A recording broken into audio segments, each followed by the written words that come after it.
Hi, I'm Matt Hyland, chef and owner of Emmy Squared restaurant. We're here in our Williamsburg location, and I'm here to show you my favorite pizza tools.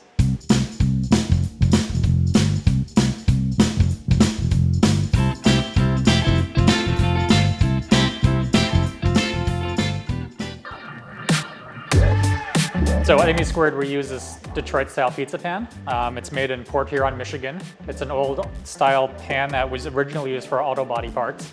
The lore is that somebody brought this home from the factory, had their wife cook a pizza inside of it, and that's how Detroit-style pizza was born. So Detroit-style pizza is sort of like a Sicilian pizza, but I think it's a lot better. It's cooked in a pan that's either an 8x10 or a 10x14, a bigger one. It's usually cooked on a blue steel pan, made in Michigan. It has cheese that goes all the way out to the edge, so that's one of the signatures of Detroit pizza. The cheese caramelizes and gets really crispy along the edge of this pan, and it creates a very nice, beautiful browned edge. That's the best part of the pizza. So there's no exposed crust, it's just all cheese to the end, which is great and which is what I love. We used a few pans to test with. This is the one we landed on.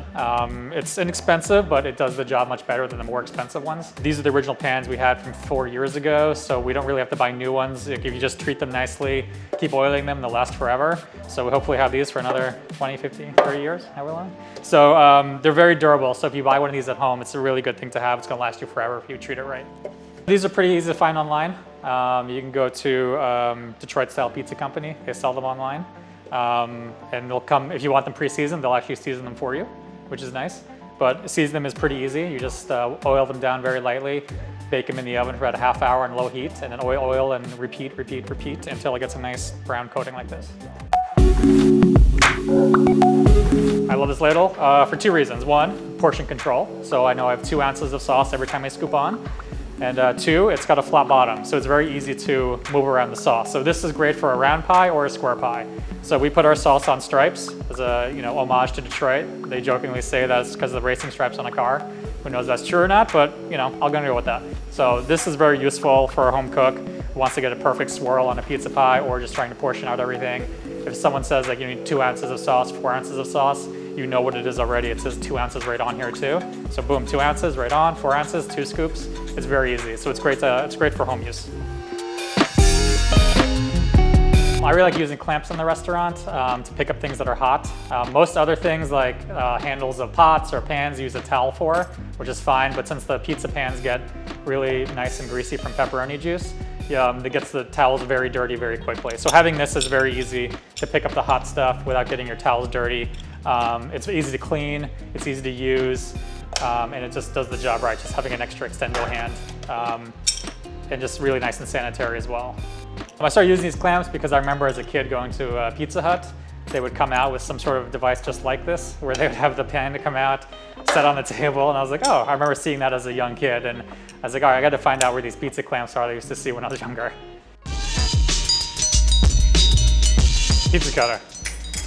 Well, this is a no-brainer of essential pizza tools. Everyone knows what this is. Get a nice heavy one, nice sturdy, cuts through the pizza a lot easier. Sometimes the edges get a little bit dull, but you can actually sharpen them up very nicely on like a steel. But yeah, pizza cutter is very essential for any pizza, square, round, rectangle, doesn't matter. It's gonna cut through nice and evenly, nice and easy. You're not fidgeting around with a knife. There's really no chance you're gonna cut yourself on it either, so it's safe, like kids can use it. It's really the most essential tool in any pizza kitchen. Every pizza place has it. I think every home should have it. If you don't make pizza at home, you can just cut dough with it. That's, you're making like pie dough, cutting like other things. It's really useful to have for other things besides pizza. I tell all my cooks when they first start, cut with confidence. Don't just kind of go and shake a little bit, go down and then cut right through it.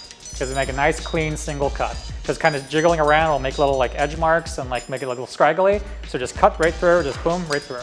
Done, easy. Cooling rack is essential for home cooks. You can rest your meats on it. Baking cookies and putting them on the cooling rack keeps the cookies crunchy. We were the first pizza place to serve pizza on a cooling rack like this. We like this the best because it's a very basic culinary principle of when something hot comes out of the oven, it goes in a cooling rack to let some of the steam off, let it rest. It applies to bread, it applies to meat, it applies to everything. So when you take the pizza out, it goes in the cooling rack for a few seconds, gets cut, then back on the cooling rack. It keeps the bottom crispy, it keeps all the moisture from making the bottom soggy, and it's just really a nice way to serve too. It's a lot of fun. It's on a tray like this. People like eating off the tray. And I'm really glad a lot of people have started serving like this because it does produce a superior product. I came up with this idea because I was in a pizza place buying a Sicilian slice, and there was a Sicilian pie sitting on a tray, straight on a tray, and I was just looking at it and I was like, this is gonna be soggy when I get it. And they put it in the oven, it re-crisps up the bottom a little bit, but the bottom was still soggy because it was sitting on a tray, basically keeping itself wet. So this is just not, like, I don't understand why people serve pizza like this. People always serve pizza like that, but that doesn't mean it's the right way to do it. So putting on the cooling rack really just made sense. It just, my culinary brain just flicked a little switch, and I was like, all right, I'm just gonna do it better. Thanks for coming by Emmy Squared and checking out my favorite tools.